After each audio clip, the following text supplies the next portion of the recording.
जिल्हा परिषद प्राथमिक शाळा कटगड येथे 80वा स्वातंत्र्य दिन उत्साहात साजरा करण्यात आला। शाळेचे ध्वजारोहण प्रमुख पाहुणे आंतरराष्ट्रीय मानवाधिकार संघटन भारत उत्तर महाराष्ट्र उपाध्यक्ष वृक्षप्रेमी Republican Party of India Athawale Baglan तालुका अध्यक्ष संदीप भाऊ गांगुडे यांच्या हस्ते करण्यात आले। यावेळी शाळा व्यवस्थापन समिती अध्यक्ष मंगल भुरेश सोनवणे, मुख्याध्यापक गणेश शंकर महाले यांनी व उपस्थित मान्यवर यांनी भारत माता प्रतिमेचे आणि महात्मा गांधी यांच्या प्रतिमेचे पूजन करण्यात आले। प्रथम शाळेतील विद्यार्थ्यांचे गावातून प्रभात फेरी काढण्यात आली। यावेळी देशभक्तीपर घोषणा देण्यात आल्या। विद्यार्थ्यांनी संगीतमय कवायत सादर केली।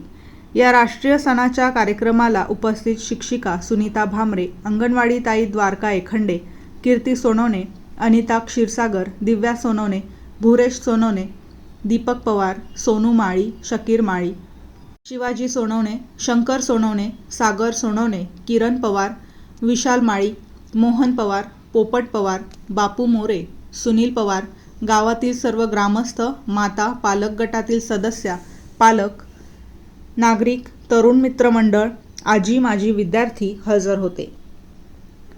वृत्तसंकलन समाधान केदारे, कार्यकारी संपादक देवळा।